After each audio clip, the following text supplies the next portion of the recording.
Hello every one.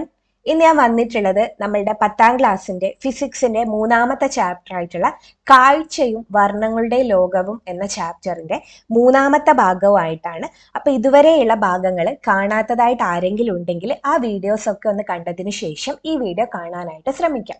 അപ്പൊ കഴിഞ്ഞ ക്ലാസ്സിലൊക്കെ നമ്മൾ പ്രകാശ പ്രകീർണനം, പിന്നെ നമ്മളുടെ പ്രിസത്തിലൂടെയുള്ള അപവർത്തനം, ഇതൊക്കെയായിരുന്നു നോക്കിയിട്ടുള്ളത് അല്ലെ. ഇത് നമ്മൾ നോക്കാനായിട്ട് പോകുന്നത് ആകാശത്തു കാണുന്ന മഴവില്ലും പ്രകാശ പ്രകീർണനം വഴിയാണോ ഉണ്ടാകുന്നത് അല്ലെ. നമ്മൾ നോക്കാനായിട്ട് പോകുന്നത് ആകാശത്ത് കാണുന്ന മഴവില്ല് അല്ലെ, മഴവില്ല് പ്രകാശ പ്രകീർണനം വഴിയാണോ ഉണ്ടാവുന്നതെന്നാണ് നോക്കാനായിട്ട് പോകുന്നത്.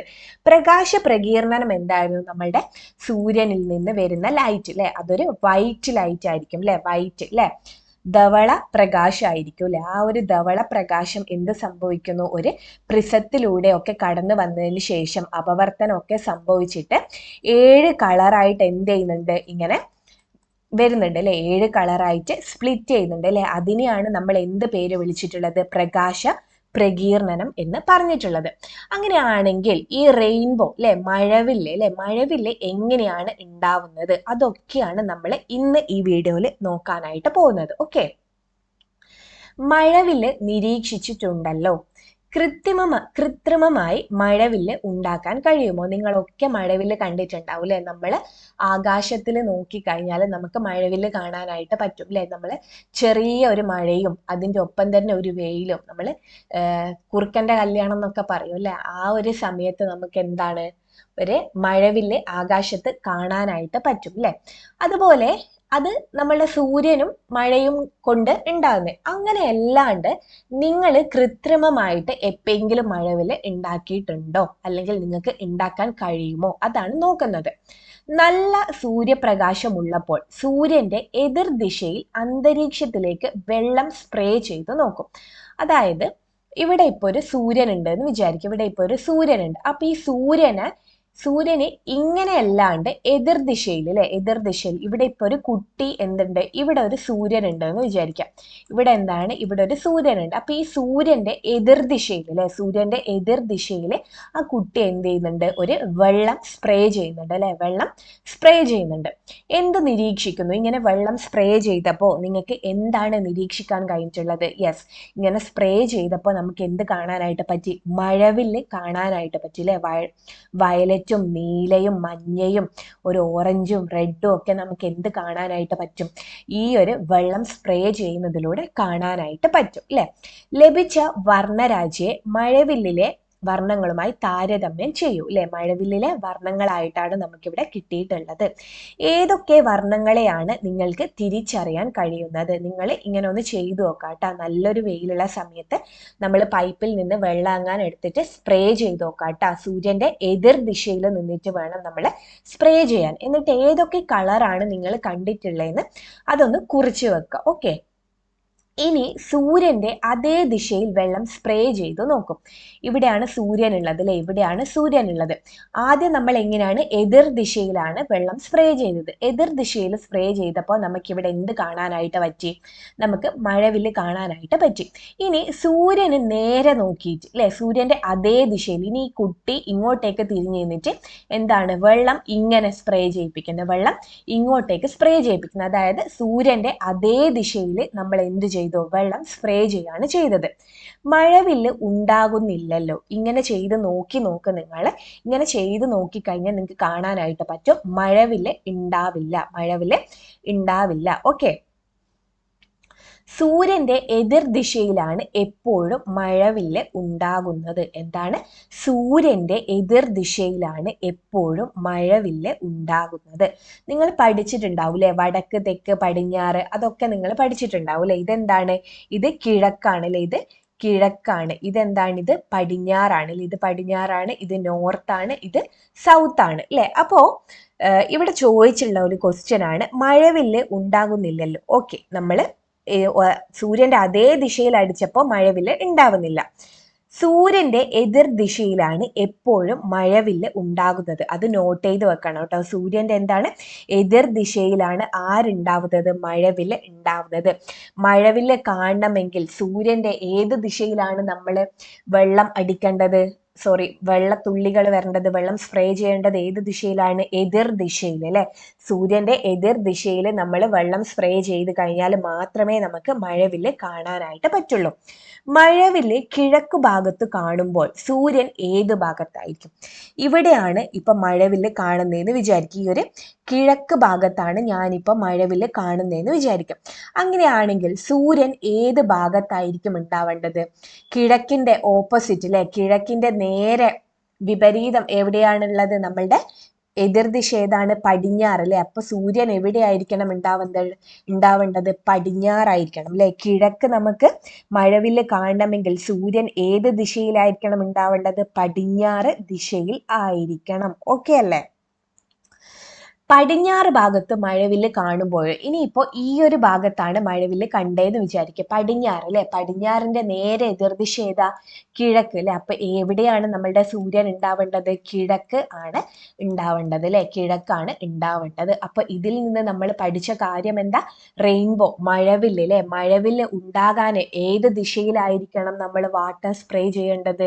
വാട്ടർ സ്പ്രേ ചെയ്യണം തന്നെയല്ല, സൂര്യൻ എതിർ ദിശയിൽ അല്ലെ. സൂര്യൻ എതിർ ദിശയിലാവുമ്പോഴാണ് നമുക്ക് മഴവില്ല് കാണാനായിട്ട് പറ്റുന്നത്. അത് ഓർത്ത് വെക്കാട്ടോ. സൂര്യന്റെ എതിർ ദിശയിലാണ് എപ്പോഴും മഴവില്ല് ഉണ്ടാകുന്നത്. അതുപോലെ പടിഞ്ഞാറാണ് സൂര്യൻ ഉള്ളതെങ്കിൽ നമുക്ക് കിഴക്ക് ഭാഗത്തായിരിക്കും മഴവില്ല് കാണാനായിട്ട് പറ്റുക. സൂര്യൻ കിഴക്കിലാണുള്ളതെങ്കിൽ നമുക്ക് എവിടെയായിരിക്കും മഴവില്ല് കാണാനായിട്ട് പറ്റുക? പടിഞ്ഞാറാണ് കാണാനായിട്ട് പറ്റുക. ഓക്കെ, അപ്പൊ ഈ ഒരു കാര്യം മനസ്സിൽ ഓർത്ത് വെക്കുക. ആകാശത്ത് മഴവില്ല് ഉണ്ടാകുന്നത് എങ്ങനെ ആയിരിക്കും? കുറച്ച് മുന്നേ നമ്മൾ നോക്കിയിട്ടുള്ളത് ഏത് ദിശയിൽ അല്ലെ, സൂര്യന്റെ എതിർ ദിശയിലാണ് മഴവില്ല് ഉണ്ടാവാന്ന് പറഞ്ഞു. ഇനി എങ്ങനെയാണ് ആകാശത്തില് മഴവില്ല് ഉണ്ടാവുന്നതെന്നാണ് നോക്കാനായിട്ട് പോകുന്നത്. ഇതിപ്പോ നല്ലൊരു സൂര്യനുള്ള സമയം നമുക്ക് എന്താ കുഞ്ഞായിട്ട് മഴയും ഉണ്ടെന്ന് വിചാരിക്കും. കുഞ്ഞു വെള്ളത്തിന്റെ എന്താണ് കണികകൾ അല്ലെ, വെള്ളത്തിന്റെ തുള്ളികൾ എന്തുണ്ട് നമ്മളുടെ അന്തരീക്ഷത്തിൽ ഇങ്ങനെ ഉണ്ട് എന്ന് വിചാരിക്കാം. ഓക്കെ, അപ്പോ ഈ ഓരോ വെള്ളത്തിന്റെ തുള്ളികളും അല്ലെ, ഓരോ ജലത്തിന്റെ കണികകളും നമ്മൾ ഒരു കുഞ്ഞി പ്രിസം പോലെ, കുഞ്ഞി പ്രിസം പോലെയാണ് ആക്ട് ചെയ്യുക. ഓക്കെ, നമ്മളുടെ അന്തരീക്ഷത്തില് കുഞ്ഞി ജലകണികകൾ ഉണ്ടാവുമല്ലോ അല്ലെ. ഈ ജലകണികകള് കുഞ്ഞി പ്രിസമായിട്ടാണ് എന്ത് ചെയ്യുക? ആക്ട് ചെയ്യുക. കുഞ്ഞി പ്രിസമായിട്ട് അഭിനയിക്കും. ഓക്കെ, അങ്ങനെ ഈ ഒരു സൂര്യന്റെ വെളിച്ചം നമ്മളുടെ ഈ ഒരു വെള്ളത്തിന്റെ തുള്ളിയിലേക്ക് കയറി എന്ന് വിചാരിക്കുക അല്ലെ. വെള്ളത്തിന്റെ തുള്ളിയിലേക്ക് കയറി. അപ്പൊ എന്ത് സംഭവിക്കോ? നമ്മൾ ഫസ്റ്റ് ക്ലാസ്സിൽ പഠിച്ചില്ലേ, ഇവിടെ എന്താണുള്ളത്? വായു ആണ് ഉള്ളത് അല്ലെ. ഇതിന്റെ ഉള്ളിൽ എന്താണ്? വെള്ളമാണുള്ളത് അല്ലെ. വായുവും വെള്ളവും അല്ലെ, രണ്ടും രണ്ട് മാധ്യമമാണ് അല്ലെ. രണ്ടും രണ്ട് മാധ്യമമാണ്. അപ്പൊ ഒരു മാധ്യമത്തിൽ നിന്ന് വേറൊരു മാധ്യമത്തിലേക്ക് ചെരിഞ്ഞ് പതിക്കുകയാണെങ്കിൽ അല്ലെ, അപവർത്തനം സംഭവിക്കും അല്ലെ. അപ്പോ ഈ ഒരു പ്രകാശം ഈ ഒരു വെള്ളത്തിന്റെ തുള്ളീന്റെ ഈ ഒരു ഭാഗത്ത് കൊള്ളുമ്പോൾ ഇവിടെ വെച്ച് എന്ത് സംഭവിക്കും? അപവർത്തനം സംഭവിക്കും അല്ലെ. ഇവിടെ വെച്ച് എന്ത് സംഭവിക്കും? അപവർത്തനം സംഭവിക്കും. ഇനി അപവർത്തനം സംഭവിച്ച് ഉള്ളിലേക്ക് എത്തി അല്ലെ. ഉള്ളിലേക്ക് എത്തിയിട്ട് ഇവിടെ തട്ടിയിട്ട് എന്ത് ചെയ്യും? ഇത് തിരിച്ച് ആ വെള്ളത്തിന്റെ ഉള്ളിലുള്ള ഭാഗം ഉണ്ടല്ലോ അല്ലെ, ആ ഒരു ഉള്ളിലേക്ക് തന്നെ പിന്നെയും എന്ത് ചെയ്യും? പ്രതിപതിക്കും.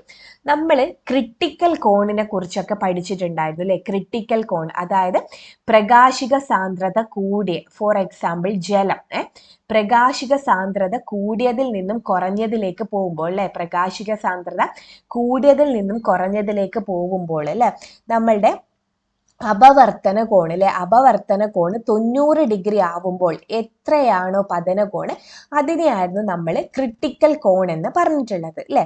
അങ്ങനെ നമ്മൾ അടിക്കുന്ന പതന കോണ് ക്രിട്ടിക്കൽ കോണിനേക്കാൾ കൂടിക്കഴിഞ്ഞാൽ അതെന്ത് സംഭവിക്കും? ആ ഒരു മാധ്യമത്തിലേക്ക് തന്നെ തിരിച്ച് പ്രതിപതിക്കും അല്ലെ. അതിനെയാണ് നമ്മൾ പൂർണ്ണാന്തര പ്രതിപതനം എന്ന് പറഞ്ഞിട്ടുള്ളത് അല്ലെ. 9ാം ക്ലാസ്സിൽ നിങ്ങൾ നല്ല കറക്റ്റായിട്ട് പഠിച്ചതാണ് ഈ ഒരു കാര്യം അല്ലെ. അപ്പൊ എന്താണ് നമ്മളുടെ സൺലൈറ്റ് അല്ലെ, സൂര്യപ്രകാശം അല്ലെ, വെള്ളത്തിന്റെ കണികേന്റെ ഇവിടെ തട്ടിയപ്പോ എന്ത് സംഭവിച്ചു? അപവർത്തനം സംഭവിച്ചു അല്ലെ. ഈ ഒരു ഭാഗത്ത് വെച്ച് എന്ത് സംഭവിച്ചു? അപവർത്തനം സംഭവിച്ചു.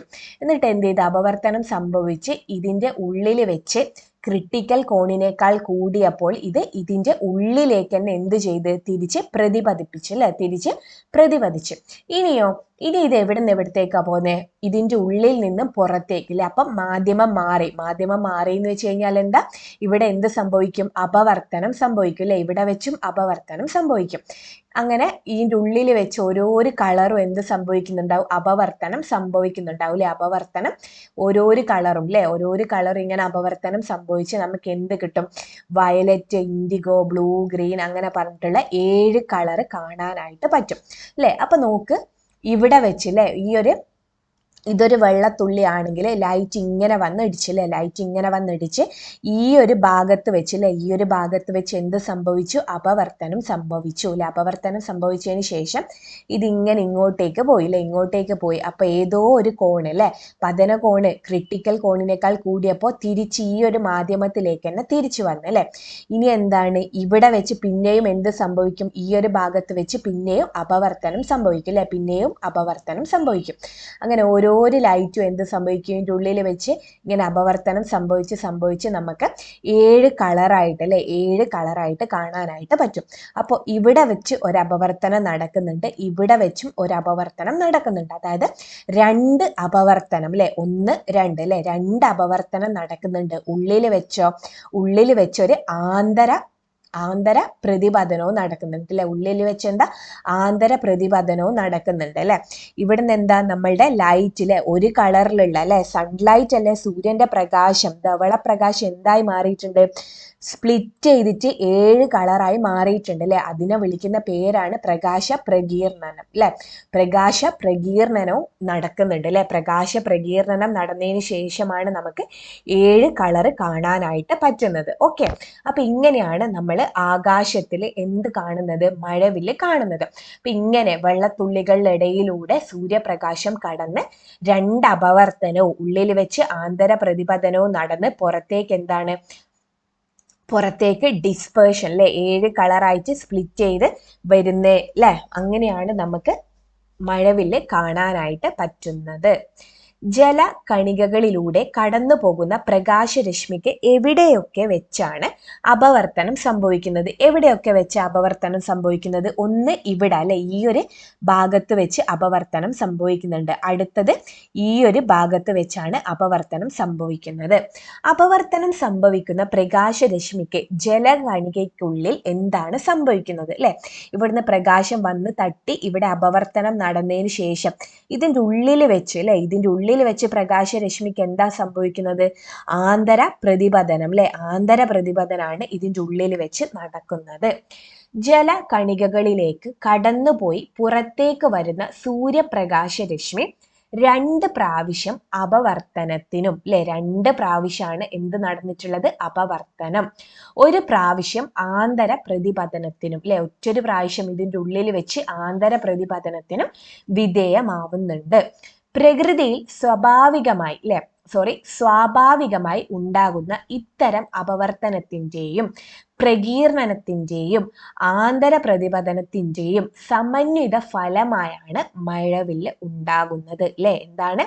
എങ്ങനെയാ മഴവില്ല് ഉണ്ടാവുന്നത്, 2 അപവർത്തനത്തിൻ്റെയും ഒരു ആന്തര പ്രതിപതനത്തിൻ്റെയും പിന്നെ നമ്മളുടെ പ്രകീർണം അല്ലെ, ഇവിടെ പ്രകീർണം നടന്നിട്ടുണ്ടല്ലോ അല്ലെ, ഈ പ്രകീർണത്തിൻ്റെയും ഈ 3 എണ്ണത്തിൻ്റെയും സമന്വിത ഫലമായിട്ടാണ് നമുക്ക് മഴവില്ല് ഉണ്ടാകുന്നത്.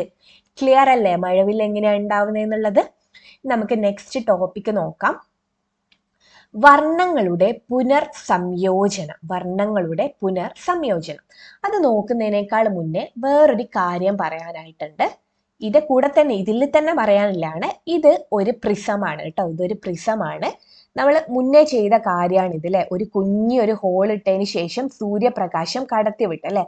സൂര്യപ്രകാശം കടത്തിവിട്ടപ്പോൾ നമുക്ക് റെഡ് വയലറ്റ് അല്ലെ, റെഡ് വയലറ്റ് VIB GYOR ഇങ്ങനെ ഒരു ഓർഡറിലാണ് ഒരു സ്ക്രീനിൽ ലൈറ്റ് കിട്ടിയിട്ടുള്ളത് അല്ലെ, വർണ്ണപ്രകാശം കിട്ടിയിട്ടുണ്ട്. അതായത് സൂര്യപ്രകാശം അല്ലെ, ഒറ്റൊരു കളറിലുള്ള സൂര്യപ്രകാശം അല്ലെ, ധവള പ്രകാശം എന്താണ് നമ്മളുടെ ഒരു പ്രിസത്തിലൂടെ കടന്നു പോയപ്പോ ഇവിടെ വെച്ച് എന്ത് സംഭവിച്ചിട്ടുണ്ട്? ഡിസ്പേർഷൻ അല്ലെ, ഇവിടെ വെച്ചിട്ട് ഡിസ്പേർഷൻ സംഭവിച്ചതിന് ശേഷം ഒരു സ്ക്രീനിലേക്ക് എന്താണ് നമുക്ക് പല നിറം അല്ലെ, 7 വർണ്ണങ്ങളായിട്ടാണ് കിട്ടിയിട്ടുള്ളത് അല്ലെ. ഇത് നമ്മൾ മുന്നേ ചിത്രം 3.2 കണ്ട ഒരു കാര്യമാണ് അല്ലെ. പ്രകാശ പ്രകീർണനമാണ് ഇവിടെ നടന്നിട്ടുള്ളത് അല്ലെ. അതൊക്കെ നമ്മൾ കണ്ടു. പ്രിസത്തിലൂടെ സൂര്യപ്രകാശം കടത്തിവിടുന്ന പരീക്ഷണത്തിൽ ഘടകവർണ്ണങ്ങളുടെ പാതയിൽ മറ്റൊരു സമാന പ്രിസം ചിത്രത്തിൽ കാണിച്ചിരിക്കുന്നത് പോലെ ക്രമീകരിച്ചു നോക്കും. ഈ ഒരു പ്രിസം അല്ലെ, ഈ ഒരു പ്രിസത്തിലേക്ക് നമ്മൾ ഒരു സൂര്യപ്രകാശം കടത്തിവിട്ട് അല്ലെ, സൂര്യപ്രകാശം കടത്തിവിട്ടപ്പോൾ പ്രകാശ പ്രകീർണനം നടന്നു അല്ലെ. ഇവിടെ വെച്ച് അപവർത്തനം നടന്നതിന് ശേഷം പ്രകാശ പ്രകീർണനം നടന്നിട്ട് എന്താ 7 കളറായിട്ട് മാറിയിട്ടുണ്ട് അല്ലെ. Violet, IndiGo, blue, green, yellow, orange, red എന്നൊക്കെ പറഞ്ഞിട്ട് 7 കളറായി കിട്ടിയിട്ടുണ്ട്. ഇനി എന്താ ചെയ്യേണ്ടതെന്ന് വെച്ച് കഴിഞ്ഞാൽ ഈ ഒരു പ്രകാശപാത ഉണ്ടല്ലോ അല്ലെ, ഈ ഒരു പാതയിൽ വേറൊരു പ്രിസം നേരെ തലകീഴായിട്ട് നമ്മൾ എന്ത് ചെയ്തിട്ടുണ്ട്? വെച്ചു കൊടുത്തിട്ടുണ്ട്. എന്ത് ചെയ്തിട്ടുണ്ട്? തലകീഴായിട്ട് വെച്ചു കൊടുത്തിട്ടുണ്ട്. ഇനി എന്ത് ചെയ്യുക നോക്ക്. ഇനി ഈ ഒരു ലൈറ്റ് അല്ലെ, ഈ ഒരു പല നിറത്തിലുള്ള 7 വർണ്ണങ്ങളെയും നമ്മൾ ഇതിലൂടെയാണ് കടന്നു പോവുക അല്ലെ. ഇതിലൂടെ കടന്നു പോയിട്ട് പുറത്തേക്ക് വരുന്നതായിട്ട് നിങ്ങൾക്ക് കാണാനായിട്ട് പറ്റും അല്ലെ. പുറത്തേക്ക് വരുന്നതായിട്ട് കാണാനായിട്ട് പറ്റും. അപ്പൊ ഒന്നും കൂടി പറഞ്ഞുതരാം. ഇവിടെ ഒരു സൂര്യന്റെ പ്രകാശം നമ്മൾ പ്രിസത്തിലൂടെ കടത്തിവിട്ട് അത് നമ്മളുടെ പാദത്തിലേക്ക് അല്ലെ, പാദം നമ്മൾ പഠിച്ചിട്ടുണ്ട് അല്ലെ, പാദത്തിലേക്ക് വരുന്നത് പോലെ നമുക്ക് കാണാനായിട്ട് പറ്റും അല്ലെ, 7 കളറും. ഇനി ഈ 7 കളർ ഉണ്ടായ ഈ ഒരു പ്രകാശപാതയിലേക്ക് നമ്മൾ പ്രിസം അല്ലെ, പ്രിസം നേരെ തലതിരിച്ച് വെച്ച്, അതെന്തായിരിക്കും നേരെ ഇങ്ങനെ തലതിരിച്ച് വെച്ച് ഈ ഒരു പ്രിസം വെച്ച പോലെ തന്നെ വെച്ച് കഴിഞ്ഞാൽ എന്താ, അങ്ങനെ തന്നെ വെച്ച് കഴിഞ്ഞാൽ അപ്പഴും നിലത്തേക്ക് എത്തിപ്പോവും അല്ലെ. ഇത് നമുക്ക് ബേസിനോട് ചേർന്ന് കിട്ടണം അല്ലെ, ബേസിനോട് ചേർന്ന് കിട്ടണം. സ്ക്രീനിൽ നമുക്ക് പതിപ്പിച്ച് നോക്കാൻ വേണം അല്ലെ. അപ്പൊ ഇങ്ങനെ ഈ ഒരു ഇവിടെ നമുക്ക് പല നിറം 7 വർണ്ണങ്ങളാണ് ഉള്ളത് അല്ലെ. ഈ 7 വർണ്ണങ്ങളെ മറ്റൊരു പ്രിസത്തിലൂടെ അല്ലെ, മറ്റൊരു പ്രിസത്തിലേക്ക് കടക്കുമ്പോൾ അതിന് ദിശാവ്യതിയാനം സംഭവിക്കും അല്ലെ. 7 എണ്ണത്തിനും അല്ലെ തരംഗദൈർഘ്യം വ്യത്യസ്തമാണ് എന്ന് പറഞ്ഞിട്ടുണ്ട് അല്ലെ. തരംഗദൈർഘ്യം വ്യത്യസ്തമായതും കൊണ്ട് എന്താ, അതിന്റെ പാത വ്യതിയാനത്തിനും വ്യത്യാസം ഉണ്ടാവും അല്ലെ. അങ്ങനെ വ്യതിയാനം സംഭവിച്ച് ഈ ഒരു പ്രിസത്തിന്റെ എതിർ ദിശയിൽ വെച്ച് ഇതെല്ലാവരും ഈ ഒരു വർണ്ണങ്ങൾ എല്ലാവരും കൂടി ഒരുമിച്ച് വരും അല്ലെ. ഈ ഒരു വർണ്ണങ്ങൾ എല്ലാവരും ഒരുമിച്ച് വന്നിട്ട് പുറത്തേക്ക് പോകും. എന്നിട്ട് ഇവിടെ ഒരു സ്ക്രീന് വെച്ച് കഴിഞ്ഞാൽ, ഇവിടെ ഒരു സ്ക്രീന് വെച്ച് കഴിഞ്ഞാൽ നമുക്ക് ഒറ്റൊരു കളറായിട്ടാണ് കാണുക, ഒരു കളറായിട്ട് മാത്രമാണ് കാണുക. നമ്മൾ വർണ്ണപ്രകാശമല്ല ഈ ഒരു സ്ക്രീനിൽ കാണാം, നമ്മൾ കാണാം ധവള പ്രകാശമാണ് അല്ലെ. ഈ ഒരു സൂര്യനിൽ നിന്ന് വന്ന ഈ ഒരു ധവള പ്രകാശമാണ് നമുക്ക് ഈ ഒരു പ്രിസത്തിലൂടെ സ്ക്രീനിലേക്ക് കിട്ടുക ഉണ്ടാവുക. നോക്കിക്കോ, ഇവിടെ നമ്മളൊരു ധവള പ്രകാശം കടത്തിവിട്ട് ഇവിടെ വെച്ച് ഇത് എന്ത് സംഭവിച്ചു? സ്പ്ലിറ്റ് ചെയ്ത് അല്ലെ, 7 കളറായി സ്പ്ലിറ്റ് ചെയ്ത് അല്ലെ. ഈ ഒരു സ്പ്ലിറ്റിംഗ് അല്ലെ, സ്പ്ലിറ്റ് ചെയ്തപ്പോൾ ഡിസ്പേർഷൻ അല്ലെ, പ്രകാശ പ്രകീർണനം സംഭവിച്ചു. അപ്പൊ ഈ പ്രകാശ പ്രകീർണനം സംഭവിച്ച ഈ ഒരു വർണ്ണം വേറൊരു പ്രിസത്തിലൂടെ കടത്തിവിട്ടപ്പോൾ അല്ലെ, എന്താ, രണ്ടാമത്തെ ഒരു പ്രിസത്തിലൂടെ കടത്തിവിട്ടപ്പോൾ അല്ലെ, ആ ഒരു പ്രിസത്തിൽ വെച്ച് എതിർ ദിശയിൽ വ്യതിയാനം സംഭവിച്ചിട്ട് വർണ്ണങ്ങളെല്ലാം സംയോജിച്ച് അല്ലെ, ഇവിടുന്ന് പല പോലെ വരുന്നതാണ് അല്ലെ. ഇവിടെ വെച്ച് എന്താ, എല്ലാവരും കൂടി സംയോജിച്ചിട്ടുണ്ട് അല്ലെ, നമുക്ക് ഒരു ചുമരിൽ എന്ത് കിട്ടും? ധവള പ്രകാശമാണ് നമുക്ക് കിട്ടുക. എന്ത് കിട്ടും? ധവള പ്രകാശമാണ് കിട്ടുക. ചുവരിൽ ലഭിക്കുന്നത് ഏതു തരം പ്രകാശമാണ്? വർണ്ണപ്രകാശം, ധവളപ്രകാശം. ഏത് പ്രകാശമാണ് നമുക്ക് കിട്ടുന്നത്? ധവള പ്രകാശമാണ് നമുക്ക് ചുവരിൽ കിട്ടുന്നത്. എന്തായിരിക്കും ഇതിന് കാരണം? ഈ ഒരു ധവള പ്രകാശം കിട്ടാനുള്ള കാരണം എന്തായിരിക്കും? അതൊക്കെ നമ്മൾ ഡിസ്കസ് ചെയ്തില്ല, എന്നാലും ഇവിടെ ഒന്ന് വായിച്ചു നോക്കാം. ഒന്നാമത്തെ പ്രിസത്തിൽ നിന്നും വരുന്ന പ്രകാശവർണ്ണങ്ങൾക്ക് അല്ലെ, ഈ ഒരു ഒന്നാമത്തെ പ്രിസത്തിൽ നിന്നും ഇവിടെ എന്താ, പ്രകാശവർണ്ണങ്ങളാണ് അല്ലെ, 7 വർണ്ണമുള്ള പ്രകാശവർണ്ണമാണ് വരുന്നത് അല്ലെ. പ്രകാശവർണ്ണങ്ങൾക്ക് രണ്ടാമത്തെ പ്രിസത്തിൽ വെച്ച് വിപരീത ദിശയിൽ, ഈ ദിശയല്ലാണ്ട് വേറെ വിപരീത ദിശയിൽ വെച്ച് എന്ത് സംഭവിക്കുന്നു? ദിശയിൽ വ്യതിയാനം സംഭവിക്കുന്നു അല്ലെ? ദിശയിൽ എന്ത് സംഭവിക്കുന്നു? വ്യതിയാനം സംഭവിക്കുന്നു. അങ്ങനെ ദിശയിൽ വ്യതിയാനം സംഭവിച്ചത് കൊണ്ട് ഈ വർണ്ണങ്ങളൊക്കെ എന്ത് സംഭവിക്കും? ഒരു പോയിന്റിൽ സംയോജിക്കും അല്ലെ? ഒരു പോയിന്റിൽ സംയോജിക്കും. എന്നിട്ട് അത് നമ്മൾ ഒരു സ്ക്രീന് വെച്ച് പതിപ്പിച്ച് കഴിഞ്ഞാൽ നമുക്ക് എന്തായിട്ട് കാണാനായിട്ട് പറ്റും? വർണ്ണങ്ങളായിട്ടല്ല കാണാൻ, നമ്മളൊരു ധവള പ്രകാശമായിട്ടാണ് കാണുക. ഓക്കെ, ഇതിനെയാണ് വർണ്ണങ്ങളുടെ പുനർസംയോജനം, recombination of colours of light എന്ന് പറയുന്നത്. ഓക്കെ, അപ്പൊ ഇന്ന് നമ്മൾ എന്തൊക്കെയാ നോക്കിയിട്ടുള്ളത്? റെയിൻബോ അല്ലെ, മഴവില്ല് എങ്ങനെയാണ് ഉണ്ടാവുന്നത്, എങ്ങനെ ഏത് ദിശയിൽ അല്ലെ, സൂര്യന്റെ എതിർ ദിശയിലാണ് മഴവില്ല് ഉണ്ടാവുന്നത് അല്ലെ. പടിഞ്ഞാറാണെങ്കിൽ നമുക്ക് കിഴക്കായിരിക്കും കിട്ടുക, കിഴക്കിലാ സൂര്യൻ ഉള്ളതെങ്കിൽ പടിഞ്ഞാറിലായിരിക്കും നമുക്ക് എന്ത് കിട്ടുക? നമ്മളുടെ റെയിൻബോ കിട്ടുക അല്ലെ, മഴവില്ല് കിട്ടുക. അത് നോക്കി. പിന്നെ എന്താ, റെയിൻബോ എങ്ങനെയാണ് ഫോം ചെയ്യുന്നത് അല്ലെ, എങ്ങനെയാണ് ഉണ്ടാവുന്നതെന്ന് നോക്കി അല്ലെ. 2 പ്രാവശ്യം അപവർത്തനവും ആ ഒരു ജലകണികന്റെ ഉള്ളിൽ വെച്ച് ഒരു പ്രതിപതനവും നടന്ന് പുറത്തേക്ക് അല്ലെ, പ്രകീർണനം വഴിയാണ് നമുക്ക് എന്ത് കാണാനായിട്ട് പറ്റുന്നത്? റെയിൻബോ കാണാനായിട്ട് പറ്റുന്നത്. അപ്പൊ അതും പഠിച്ചതിന് ശേഷം നമ്മൾ ഈ ഒരു 2 പ്രിസം വെച്ചതിന് ശേഷം നമ്മൾ വർണ്ണങ്ങളുടെ പുനർസംയോജനം കൂടി നോക്കിയിട്ടുണ്ട് അല്ലെ. വർണ്ണമാണോ നമുക്ക് എത്തിയിട്ടുള്ളത്? അല്ല. എന്താണ്? ധവള പ്രകാശമാണ് നമുക്കിവിടെ കിട്ടിയിട്ടുള്ളത്. ഓക്കെ അല്ലേ? അപ്പൊ ഇതുവരെ ഉള്ളതിൽ എന്തെങ്കിലും ഡൗട്ട് ഉണ്ടെങ്കിൽ നിങ്ങൾ കമന്റ് സെക്ഷനിലൂടെ അറിയിക്കുക കേട്ടോ. ഓക്കെ, പിന്നെ നമുക്ക് നെക്സ്റ്റ് പാർട്ടുമായിട്ട് നെക്സ്റ്റ് ക്ലാസ്സിൽ കാണാം. അപ്പൊ എല്ലാവർക്കും all the best. Thank you.